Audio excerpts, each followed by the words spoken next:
Hello, hello, hello, and welcome to My Empty Hands. I wanted to give a little introduction to my guest for this episode, Amy Long. She's a 4th degree black belt in American Kempo. She's the author of the Kempo Continuum book, and she is the owner of the Sacramento Kempo Karate YouTube channel. I will put links to all of these things in the show notes. Thank you and enjoy.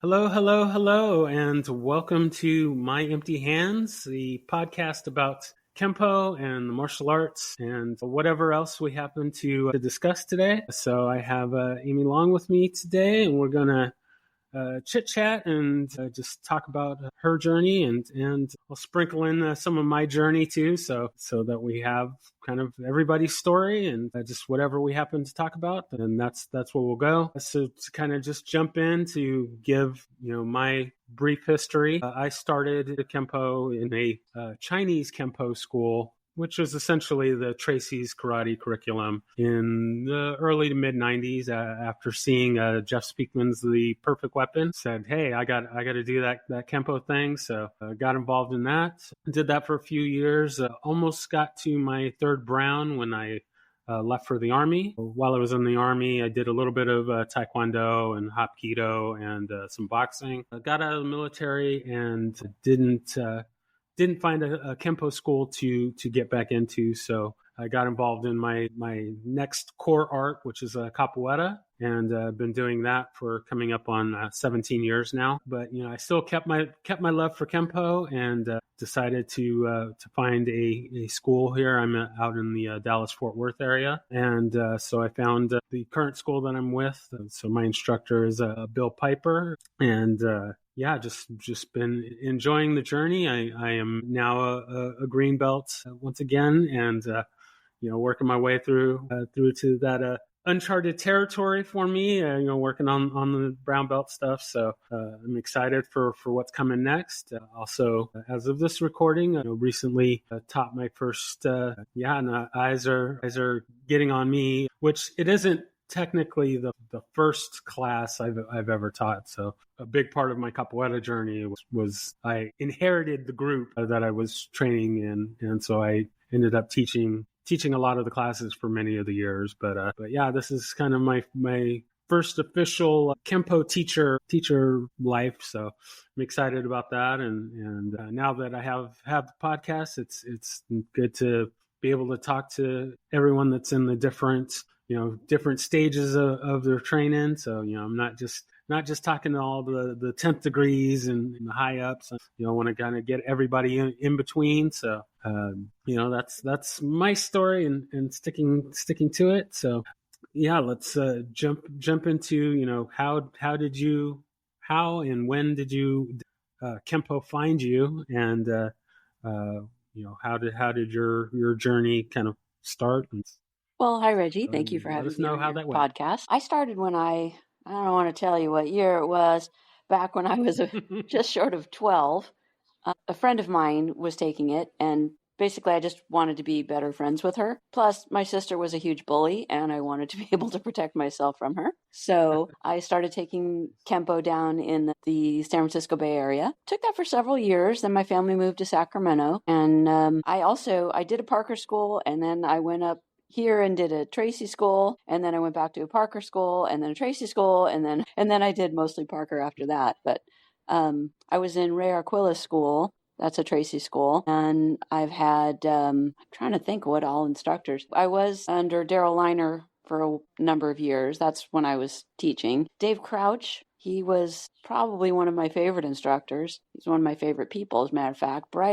One of the brightest guys I've ever met. He was pretty amazing. I just always loved Kempo. It was the idea of thinking and moving at the same time is kind of what kept me going. Those are the two things I like to do most. So thinking about how bodies move and the different ways they move and how to generate power and just the finesse. I was I've always been more of a technician rather than a mechanic when it comes to Kempo. While I was at Daryl School, I did start to teach. My friend Julie Cicero was invited to teach a class, and she asked me to help her. So we did it together for a little while. And then family concerns happened, and she wasn't able to continue teaching. I took over the class and taught for a number of years. It was during that time that I started posting forms and later techniques on YouTube. The reason I did it, well, initially the reason I started posting some forms was because my instructor didn't really give me much feedback when it came to my forms. And so I said, well, I'm going to post it for the public. I know I'll get feedback. So because people always got something to say. I actually frequently found it pretty helpful because I posted it with the idea of, if this helps you, great. If you see anything that you would like to comment on, if you see something I need to work on, feel free to let me know. And people did. And I a lot of times found it really helpful. Like one point, I was practicing form 6, I think. I don't know, maybe form 4. I don't remember. But anyway, I was doing the forms, and I record it and re-record it and re-record it. Found one I liked, posted it, deleted the rest. Turns out I posted one where I forgot to do unfurling crane on the left side. I was like, I didn't even notice because, I'd done it so many times. Then when it was pointed out to me, I'm like, well, there's a learning thing. Good thing you're paying attention, yada, yada. And then it just became funny because it doesn't have to be perfect. That's one of the things I figured out. So posted a bunch. I was on KempoNet. There's mention of, I believe it's Bob Hubbard who created KempoNet. I used to post on there all the time. And that was where I got the idea of doing the Kempo Continuum. People were talking about the journey.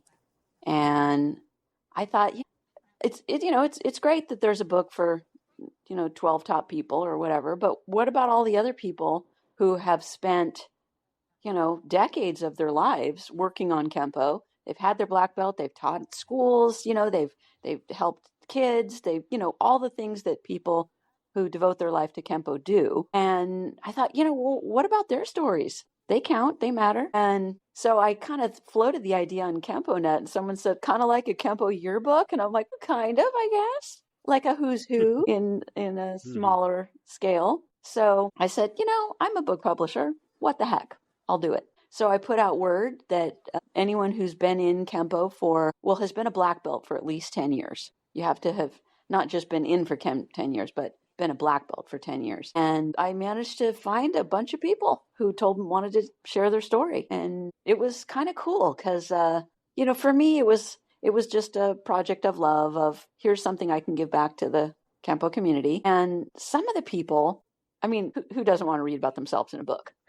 Let's be honest. It's cool. It's a nice little ego bump. But also there was like one person, he was so thrilled because he had been diagnosed as terminal. And, he said, thank you so much for doing this. This is for my family because it's something that they can have to remember me by, to my story and something that was important to me. So that was kind of cool that I could help him in that way. I managed to meet a bunch of the people. I've gone to lots of Kempo camps and tournaments and stuff over the years. And I would bring my book with me after it came out, and other people did too. And we all signed each other's books, like our autograph book. It was kind of fun. Met a whole lot of the people there. What else to say? I started my own school in, I don't know, it was 2007, I think. I'm not sure. For a little while, I went with Speakman's group and decided pretty quickly that wasn't really for me. Then I didn't quite have a home for a little while. And that's when I connected with Dave Crouch. And his approach to Kempo was so different than anybody else that I had seen. He talks more, I see he's on your list. He's a good guy. He talked about the different shapes and just a different way of generating power using the shape of the motion, the shape of the move. And so I spent a fair amount of time training with him, and haven't seen him for a number of years. He got a girlfriend who he later married, and as soon as he got a girlfriend, I didn't get any more lessons. Yeah, that was disappointing. Yeah, I know how that goes. Yeah. I know how that goes. Well, I look forward to hearing been there. podcast. Yeah, no, I'm looking forward to having him on. Like you mentioned, and I'm sure I've posted. Yeah, he has agreed to be on. Just a matter of getting people on the schedule. But yeah, he's on the list to be on. So he's an absolute wealth of knowledge, interesting knowledge too. Just a whole interesting way of looking at it. So yeah, that's something that's been really fun about doing this. Is just one, getting all the stories like you mentioned with your book. Getting the usual suspects, but getting all the rest of us out there, getting their stories. It's important to get all of the different sides and the different perspectives and the different journeys. And yeah, the whys of it. Why people, that was the premise for the book, was why did you get in it and what has kept you going?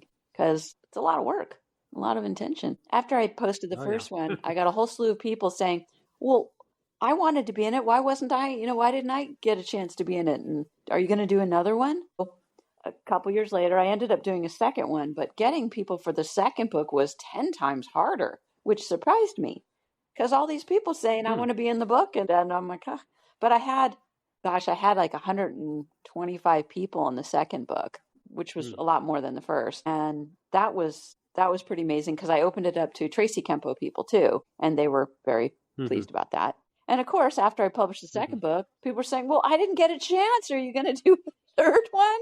It's like, if someone wants to, create a space where people can let me know and I can get, if I got 100 people to do it, sure, I would. It just, God, my Facebook friends list exploded because I kept adding people going, hi, do you want to do this? Hi, do you want to do this? Met a lot of people that way. I'm heading down that road. So when I started the podcast, of course I reached out to, the people that I know directly. I had to get my first Kempo instructor on, and he was actually, I think, like episode 2. So I was really excited to get him on, but then I kind of figured that it was going to be, I'm going to get a lot of quote unquote non-known people, but a lot of the big name and the who's were some of the first people that were like, yeah, I want I'll be on, and I was just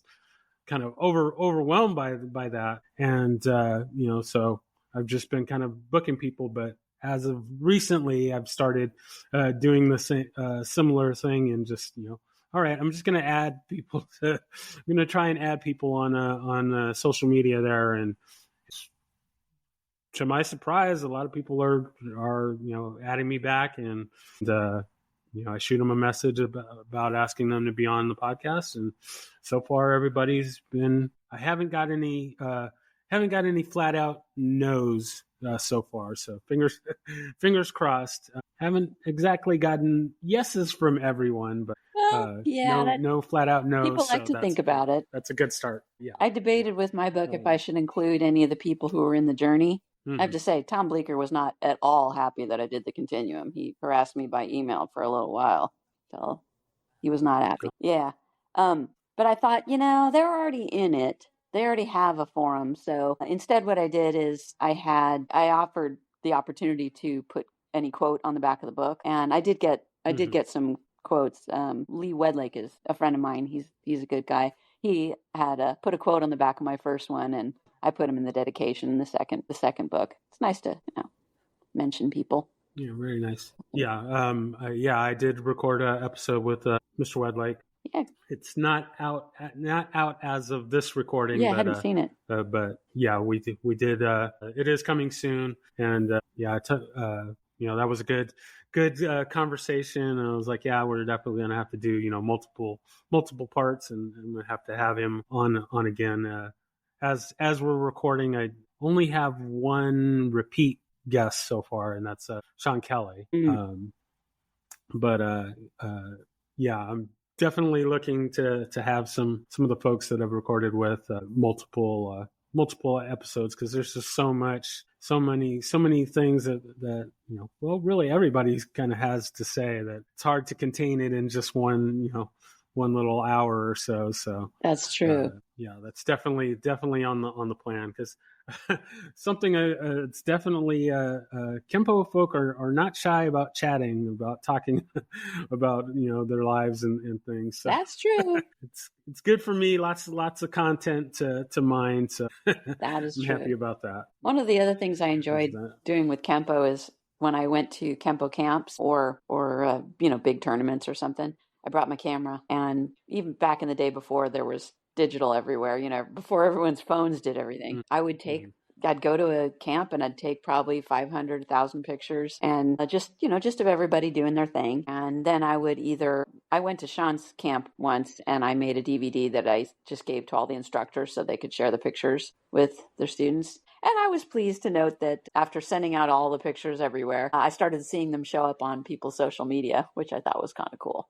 I have a thing about documenting, and obviously you do too, or you wouldn't be doing a podcast, but doing, writing the books and posting stuff on YouTube and taking pictures is just a way of saying, hey, here's Kempo as it was. Here's people in Kempo. Because, people look back now and they look for pictures of Mr. Parker and videos of him doing stuff, and those are quite cherished. So I thought, you never know who's going to be the next big thing.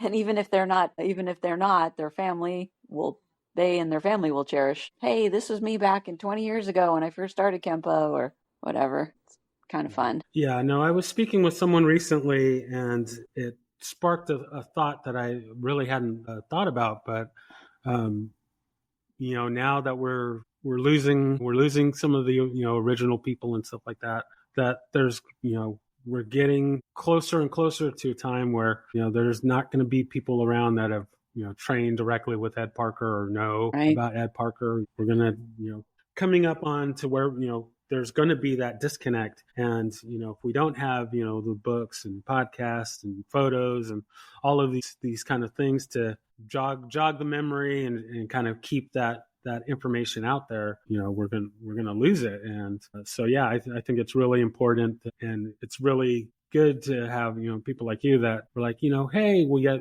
should document some of these things. And it's kind of a fine line about what's like be in the moment and just be staring down our cameras and our phones and all that stuff like that. But on the other side, it's like, yeah, we need some of us to get this stuff down, because things get lost in translation as we're playing the telephone game, and who said this or who said that, and that gets lost over the years, and so having it directly from the people that were there or doing whatever is. I like the joke is how many Kempoists does it take to change a light bulb?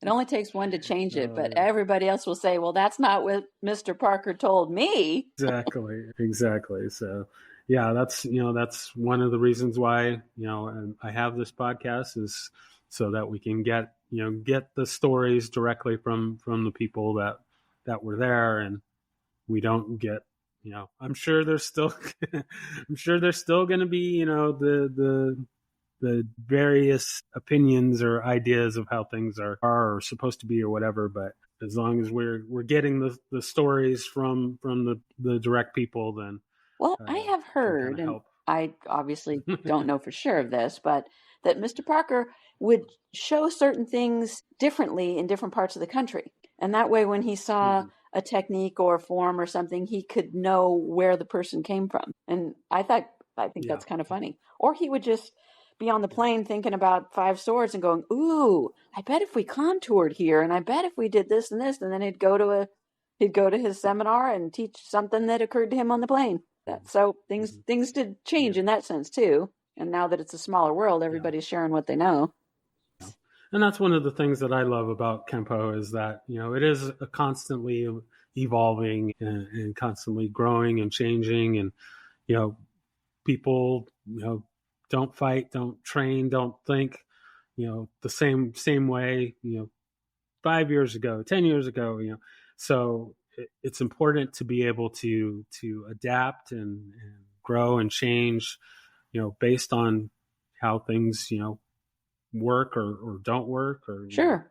I see techniques all the time, and it's like, oh, well, yeah, like nobody's going to ever grab me this way or going to attack me this way.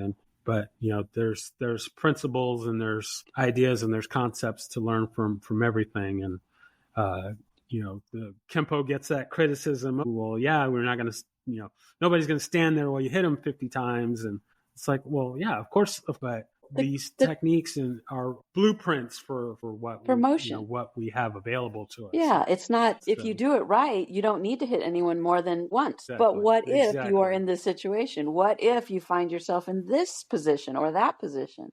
The techniques are just a way to show all the different ways that you can hit someone from a specific position. If you have to hit someone that many times, man, you did it wrong. You talked about the perfect weapon. I was actually standing next to Mr. Speakman when they were showing a clip of his 5 swords, that giant thing where he's just beating the crap out of the bag or something. Yeah. I go, what is that, 5,000 swords? He laughed. He's like, yeah, pretty much. It just kind of kept going. It's like, you need to hit him harder because he's still standing. Exactly. So just to kind of jump back, I was kind of curious. So you had mentioned that you would kind of jump between schools and I had to move between schools a number of times and whatnot. Oh, I'm sorry, I cut you off. What was the reasoning behind that? Well, I moved from I was a kid. I moved with my family, so that was the first change. I tried a school, which is funny. I wasn't there long enough. I don't even remember the instructor's name. I was there for a little while, 6 weeks, and I went, this school is not for me. I was only 15. I was a purple belt. And literally my first class, he says, why don't you come up and lead the exercises or something? It's like, I hadn't practiced in a year and I was not in the shape that I wanted to lead the exercises. I don't know how they do things. I didn't know what I was doing. So yeah, I didn't appreciate that. There's just a few things there that didn't resonate with me. So I stopped going there and I was looking for another school. I found one school and started taking there. And I was there for a pretty short time when Ray Arquilla walks up to me, says, picks up my sheet that I was working on. He says, follow me. And we go into one of the little private areas. And he said, I am your instructor now. I went, okay. And then just like that, I was in his school, which I don't know, but it was kind of funny. Was there for a while. And then I moved to go to school. So I went down to Southern California and I found a school there.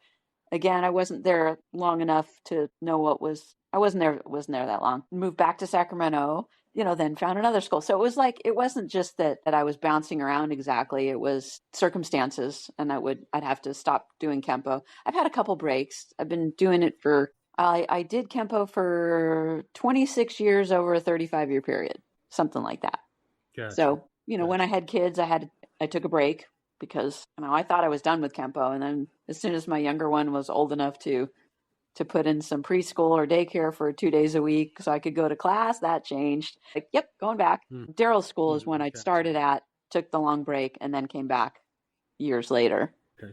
And then I just, changed instructors for a variety of reasons. Like I said, I stopped getting lessons with Dave Crouch. I was kind of on my own for a bit, just going to seminars at Graham Lilly at school. I'd usually go down to see Lee, Wed Lake. And then Graham said, well, hey, if you need an instructor, I'll be your instructor. I went, okay. So I trained with him. He's 3 hours away. So it was like a once a month thing, but that was great. And then, then a whole lot of life catastrophes happened. And I just said, okay, I think I'm done with Kempo. And it was a really hard decision. I gave away my school to a friend who then had things, she didn't have the bandwidth apparently to do much with it. And the boyfriend I had he was teaching the kid class. We had broken up like right then at the same time that this other things happened. And it wasn't his school, but he wouldn't go away. So, and basically the whole, that he ended up insisting on taking this, one of the classes. Then he filed bankruptcy and apparently just stopped showing up. So basically the whole thing fell apart. So yeah, and I visited some other schools for a while, some Tracy schools, just as a guest black belt. We used to have black belt workouts on Wednesdays at my school. Well, school class. It was a school, but it was held in not my building. And we would have Wednesdays where it was just a brown and black belt workout. And I used to post, any black belt who is traveling in the area is welcome to come. Met a lot of great people that way. Just an opportunity just to open things up. Don't care what kind of whether it's Tracy Kempo or Parker Kempo or whatever you want to do, if you're a black belt and you want to come share your art with us, come and work out with us. So I had a lot of people come, and some regulars who didn't really want to come to regular classes or didn't have the time, but they could do one night a week. And that was fun. Yeah, we had that happen. I had a train that I was on and the tracks went somewhere else. Sorry, forgot where I was going with that. Oh, no. I like that. I like the cross training, and I wish that there was more connection just going off of, there are a few Kempo schools of different, different disciplines in my area here. And there's not a lot of connection between the schools. Between the Kempo schools or between all the arts? Yeah. More specifically, the Kempo schools, yeah, but I will include the other arts as well. Like, it would be nice to do a little bit more, cross training and connect with, we're all fans of the martial arts, so we should all be able to connect. And instead, it's I had a student. My style's this or my style's that. I don't like those guys or whatever. So. One of my students, he liked to do a lot of cross training, so that was interesting. But we did have a student come in who was a black belt in Hapkido, and her instructor, open-minded guy, he said, I want you to learn to round your corners. So go take some Kempo. So she was at the school till she was a blue belt. I actually got to sit on one of her black belt panels when she got promoted. Her instructor was just really great, and he was very gracious and said, you have taught her exactly what I wanted her to learn. So, thank you for that. And then she's continued on doing Hapkido, on her path there. But it was great having her because her thought process was so different because she had done her art for, a long, long time. So did you say you did some Hapkido too? Yes. Yeah, I did a little bit while I was in the Army. I've been courting with the idea of getting back into it. There's a school instructor that I found out here. But as I've said to many other people, there needs to be 40 hours in a day, because I was just going to say, how can you have time to dedicate to more than one art as it is? I have, since leaving Kempo, I've been doing ballroom dancing, and there are it's interesting because it is also thinking and moving. And there are so many things that I look at and go, that's a rotating twist dance. Or you mean a scoop kick, envelope, scoop kick with a pointed toe. Okay, I can do that. So there's been a lot of crossover, which I find very amusing. But yeah, it's funny to me that you've gone the other way. Usually, it's the dancers that become martial artists, and not usually the other way around. So, honestly, the dancing is a lot easier on my body. Yeah, I can imagine. Yeah, no, it's just I don't have. There's so much. I'm doing my Kempo at least twice a week. And then trying to, my Kempo, or excuse me, my Capoeira folks are probably not happy that I'm not training it as much as I used to doing the Capoeira, but it's just so much time. And then it's like, oh, well, then I want to go to this Hapkido school. I want to do this Kali class. I want to do this, Kyokushin. There's so much. Like all these, there's so much to do. And then on top of that, it's like, okay, yeah, I'm going to do a podcast as well. And, and working. Is kind of like, But that's what I was thinking. And then I have a job too. The job. Yeah, the thing about the ballroom dance, I remember when I went there, is time. Because like you're talking about all the different styles that you want to do in ballroom dancing, there's 20 dances. Basically, most everybody learns all of them. But that means you can only put a little attention in one and a little attention in another. And, at some point you kind of got to focus while still being able to do the other ones maybe. But, and it's just, I do ballroom dancing at least 5 days a week and, several hours at a clip. And I still don't have enough time to do all the lessons and all of the classes and all of the practice that I want to do. That's why I slept in this morning. Dang, I'm tired.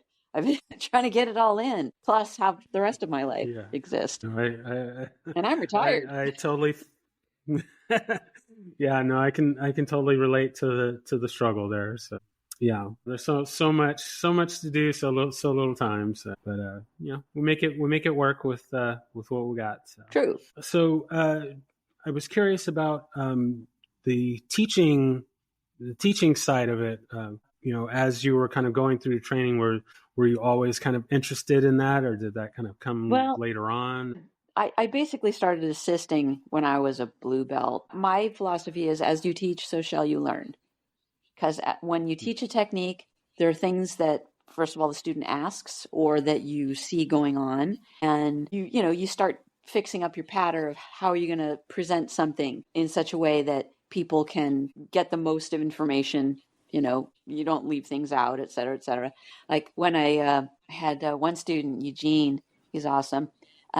When he came over to my school, I'd been teaching him previously, just kind of, I guess, on the DL. I don't know. I wasn't officially instructing at the time, but he didn't have anyone teaching him. So I was giving him technique instruction such. Well, when he did come over, he would, God, that train track just really goes away. I started thinking about Eugene. My mind started drifting off going, well, he was a lot of fun. Oh, I know. When I got up, we were teaching brown belt, working on the brown belt techniques, and I hadn't taught brown belt techniques before. So I'm realizing when I'm starting to go teach a technique, I'm like, okay, so you're standing here and, trouble coming up with how to go over a technique. Whereas if you ask me 5 swords, I can go over all the points of that all day because I've taught it a million times.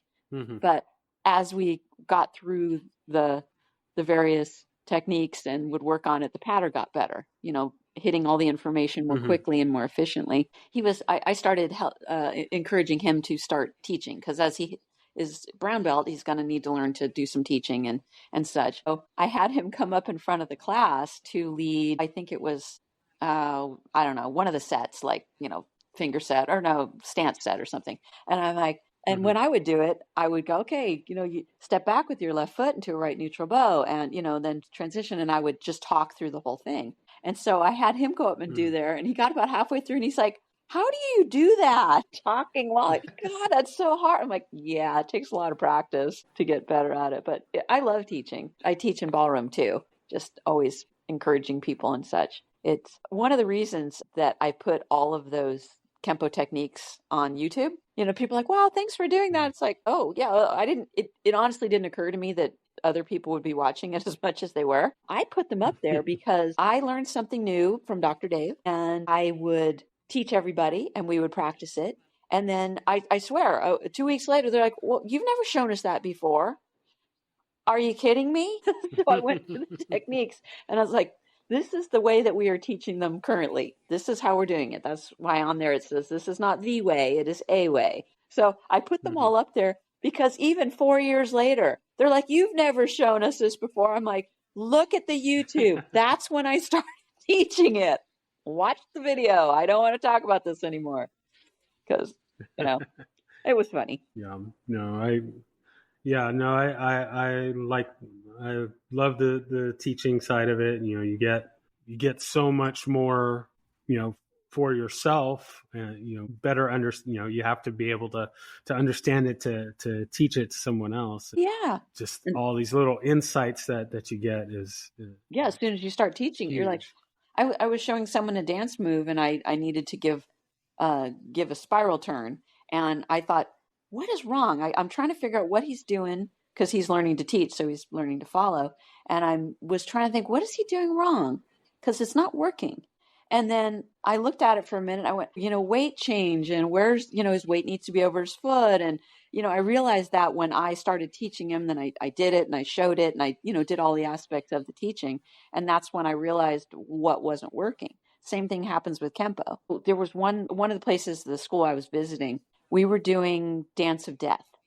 Okay. She was like 10 years old in the adult class because her dad was in the class. So she was in it too. And she's 10. She can't get this technique to work. I mean, generally speaking, she was just having a terrible time. So I showed her a few adjustments that she could make for her size. And I said, and if you step here and you do this and you do this, I think it was Dance of Death.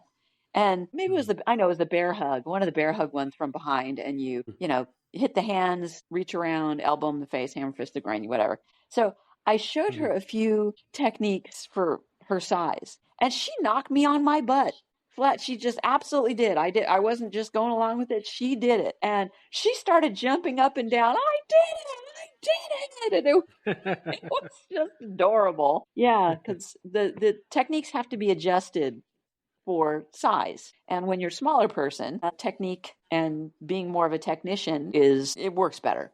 There's some of the martial artists who are great martial artists, but they're more mechanics because they have the size and they can make it happen. If you have a lot of strength and a lot of size, you can just be a mechanic. You can go bang, bang, bang, bang, and the person's going to fall down. I can't do that. I mean, I can hit them, but chances are they're bigger than me. I got to knock them on their butt or, use the pointy part of my elbow or something.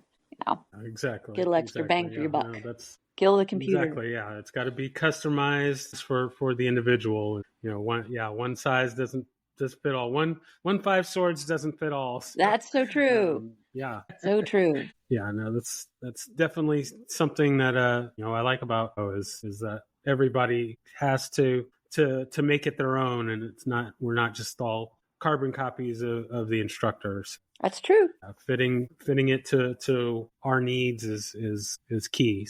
Yeah, it's fun to see how, if you get a chance, I don't know if you've had much of a chance to go to Kempo camps, but it's fun to go to Kempo camps and see people from all around the country or different parts of the world to see how they do the techniques, the variations. Because they might still be all under the same lineage, but still, how do they do it differently? What flavor do they have to it? It's kind of fun. I don't know. That's one of the things I enjoyed is a lot of the Kempo camps and just meeting people I hadn't seen in a while or ever. Or, you see people on Facebook and you kind of feel like you know them because you've chatted so much. One friend, Heather Hodgkins Farmer, she and I hadn't even remembered how we got connected on Facebook, but we chatted a lot. And I did get to meet her in person. She lives in Florida. She came out to California and I got to meet her, and we did some Kempo messing around while we were there. And she said, "Oh, I saw your videos on YouTube." And then it turns out we had a mutual acquaintance. So she ended up being friends. And when I saw her in person, it was just like we met, just like we'd known each other. It's kind of fun. Yeah, no, that's something I'm looking forward to with this podcast, hopefully, is that I do get to meet everyone that I've chatted with in person. And that's neat. Just have that just that instant connection. And it's like, oh yeah, we've never met in person, but we can just get right into talking like we've hung around each other for years. Looking forward to that. Getting to talk to people and definitely going to try and get to what camps and seminars and wherever else I can get in to meet people and and potentially line up more guests for the shows. Maybe later I can suggest a few. I love it. Yeah, no, that's probably something I should push more on my guests, is to give a suggestion, recommendation. Actually, as I'm kind of thinking about it, I think I've only had one person that they just hit me with a ton of people like, oh, you should talk to this person, that person, this person. But pretty much everyone else really has not really recommended anybody. So I guess that's because we figured that work on that. But you had an idea of people you wanted to have on there for specific reasons. I don't know what your qualifications are for being on the show. Is there anything in particular? If you've done Kempo, or really, if you've done martial arts, I want to talk to you. That's my current plan. Maybe that'll change. Like I mentioned, I had not expected to get the who's who so early in this journey, but I'm excited for the big names. I'm excited for the little names. I love hearing the stories. I love just one question that people have asked me about martial arts is when I've ever gotten to use it. Because, that's always like, well, have you ever gotten to use it for real? And I have had 3 occasions, not for fights, because, hey, why would anyone want to fight me? I'm lovely. I did use it when I was 14. I used to run hurdles. And one time I was running the hurdles in a tank top and my cleat caught on the hurdle and I went down and I did the most beautiful shoulder roll that you could imagine. And I know it was a beautiful shoulder roll because I had road rash, as a track rash, from one shoulder perfectly down to my hip. And I was like, well, okay, that hurt a lot, But I was just imagining how awful it would have been if I'd face planted instead. Instead, I just kind of got a scrape down my back. But I was like, whoa, Kempo works. I had another time where, one of the, darker sides to being a woman in Kempo is I was a teenager at the time, and I had a sort of instructor. He was my instructor's instructor, who was inappropriate, and more so with my friend, but I didn't like him because he was inappropriate with my friend, and I didn't want anything to do with him. So at one point, my instructor said that I had to go make up with him, which I thought was wrong because he was wrong to do what he was doing. And so we're standing there, and I was told I had to go over and apologize, which just irked me. And he put his arms on my shoulders, and he's standing in front of me, and he just sticks his forearms across my shoulders, sort of trapping me there. And so I stepped back and did the first move of parting wings, which was a move that he showed me. His eyes got big as saucers, and I was like, yeah, I'm all done. It's like, that was good. Very nice. And another time at a bar, I was dancing, we were, having fun. I was sort of dancing with someone, in the kind of we don't touch each other dance, not social dancing. And he just started putting his hands on my hips. I'm like, dude, I don't know you.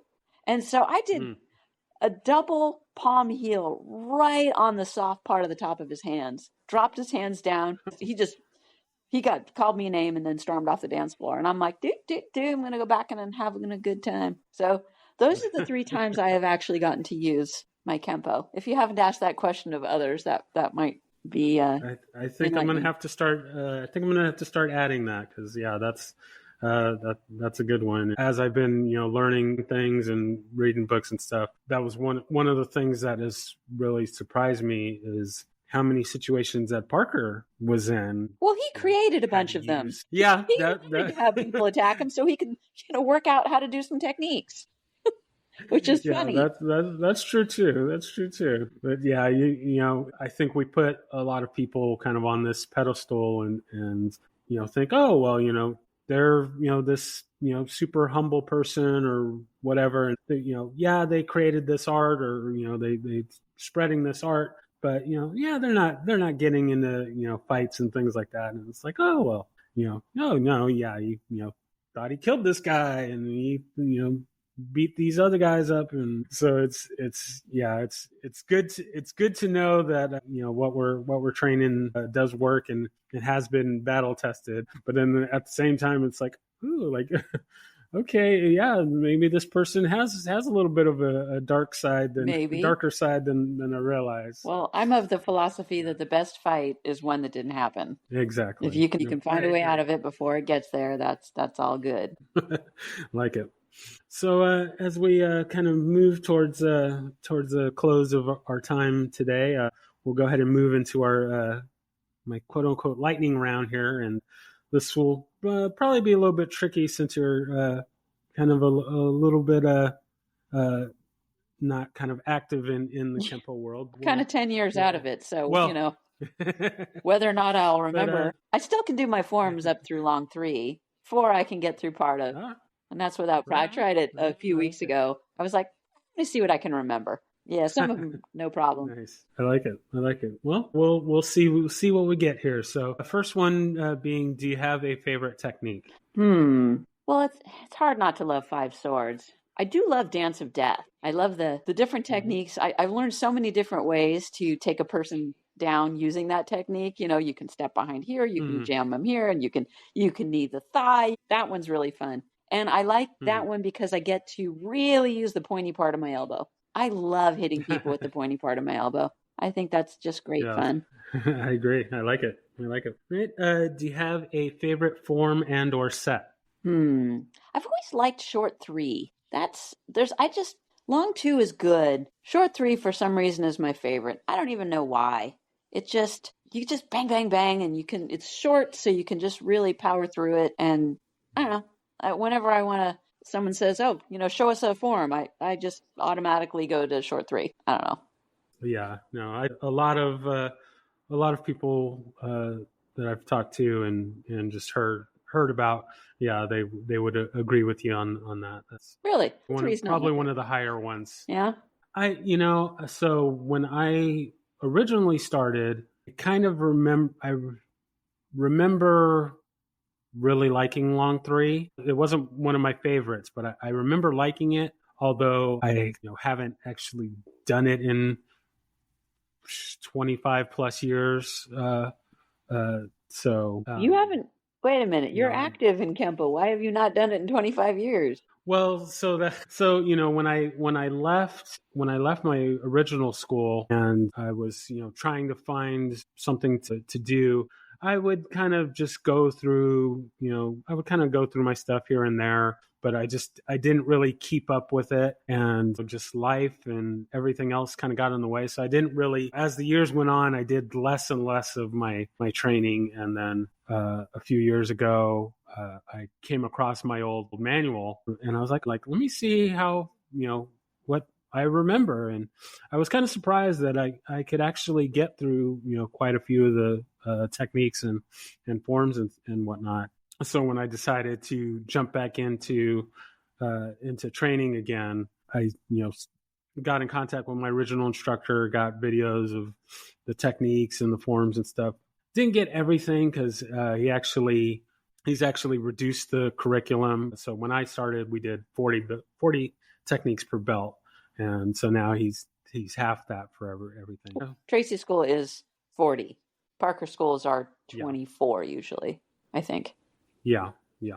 So that's just it. So I've been I've been talking to some of the other old school folks, and I've got like the manuals that have the breakdowns of all the techniques and whatnot. And so as I've been kind of training along, with my current training, I've been sprinkling in some of my previous stuff here and there. And then I do work on the forms that I like. So the kind of my little funny story. So one of my favorite forms is book set. And, when I started at the school that I'm at now, I was a little bummed that I had to start back at white belt again. I mean, I'm totally thankful for it now, but at the time I was a little bummed that I had to start over again.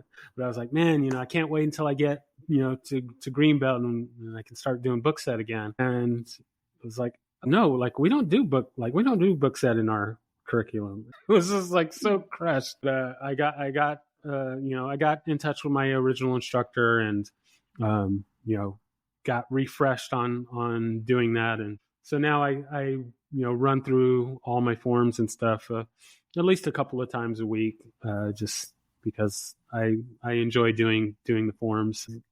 I like getting in everything that I can, so keep kind of training there. So our next question there, if there's anyone that you could train with, living or dead, fictional or non-fictional, who would that be? Well, I think that would be Kung Fu Panda. I think I would have to definitely go with nice. Kung Fu Panda. Definitely has the right attitude about training. Yeah. I like it.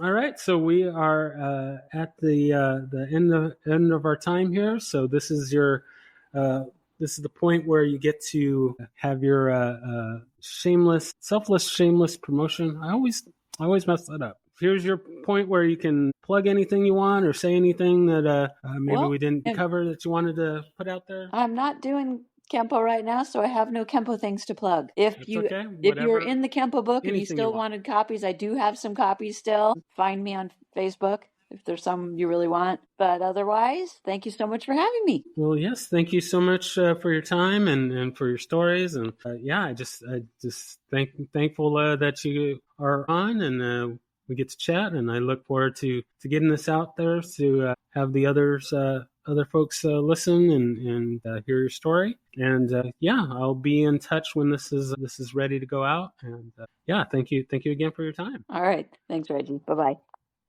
All right, bye. Thank you for listening to My Empty Hands. If you enjoyed the show, please share it with a friend.